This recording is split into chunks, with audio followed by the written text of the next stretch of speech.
Hello Mark, I'm Allison, Lin Jiahui. My student number is S0341033. I'm a junior.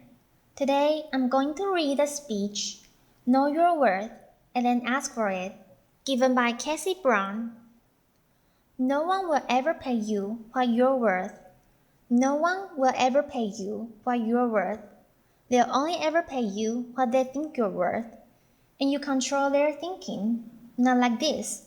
Although that would be cool. Laughter. That would be really cool. Instead, like this. Clearly defining and communicating your value are essential to being paid well for your excellence. Anyone here want to be paid well? Okay, good. Then this talk is for everyone. It's got universal applicability. It's true if you're a business owner, if you're an employee, if you're a job seeker. It's true if you're a woman or a woman. Now, I approach this today through the lens of the woman business owner because in my work, I've observed that women underprice more so than men. The gender wage gap is a well-traveled narrative in this country. According to the Bureau of Labor Statistics, a woman employee earns just 83 cents for every dollar a man earns.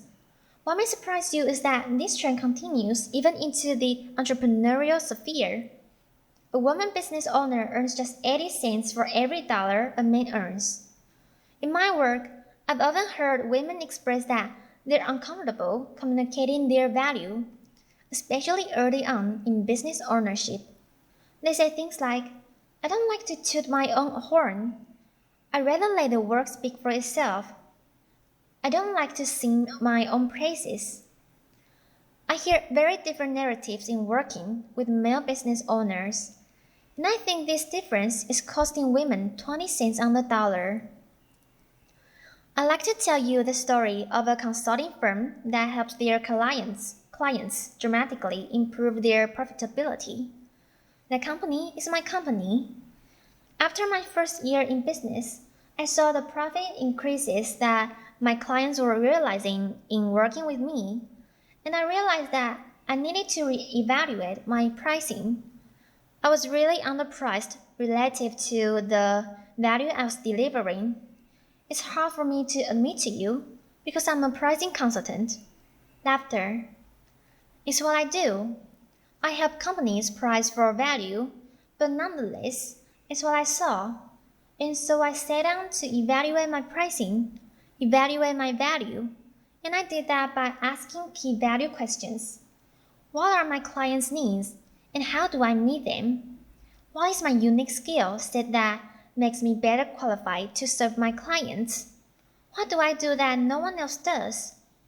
What problems do I solve for clients? What value do I add? I answered these questions and defined the value that my clients get from working with me, calculated their return on investment, and what I saw was that I needed to double my price.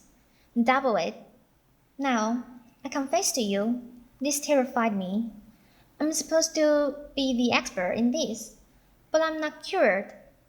I knew the value was there. I was convinced the value was there, and I was still scared out of my wits. What if nobody would pay me that? What if clients said, that's ridiculous, you're ridiculous? Was I really worth that?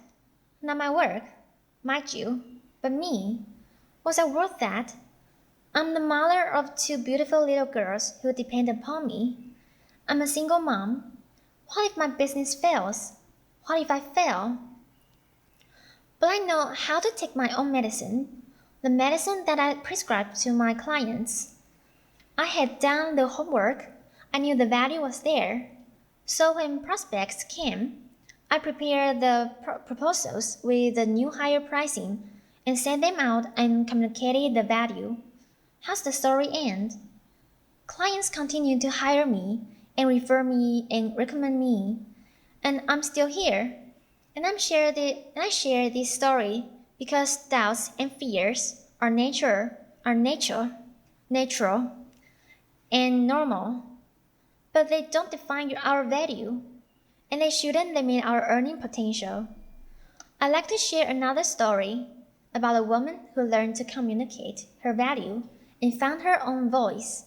She runs a successful web development company and employs several people. When she first started her firm, and for several years thereafter, she would say, "I have a little web design company." She'd actually use those words with clients. "I have a little web design company."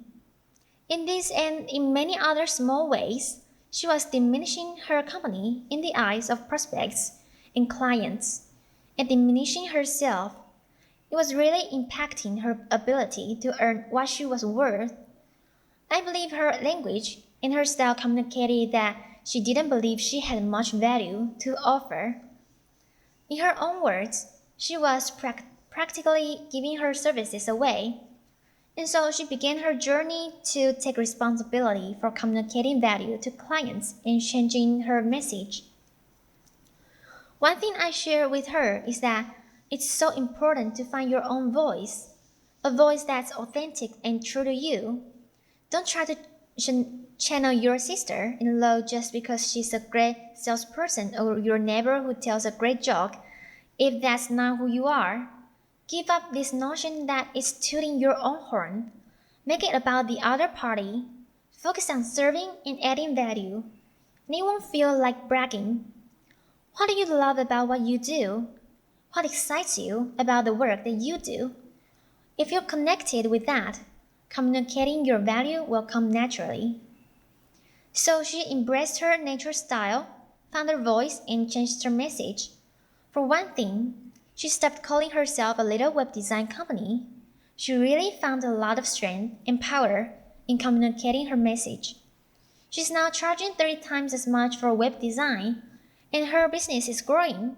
She told me about a recent meeting with a gruff and sometimes difficult client who had called the meeting questioning progress on search engine optimization. She said in the old days, that would have been a really intimidating meeting for her, but her mindset was different. She said she prepared the information, sat down with the client, said this isn't about me, it's not personal, it's about the client. She took them through the data, through the numbers, laid out the trends and the progress in her own voice and in her own way, but very directly said, "Here's what we've done for you." The client sat up and took notice and said, "Okay, I got it." And she said in describing that meeting, "I didn't feel scared or panicky or small, which is how I used to feel. Instead, I feel like, okay, I got this. I know what I'm doing. I'm confident." Being properly valued is so important. You can hear in this story that the implications range far beyond just finances into the realm of self-respect and self-confidence.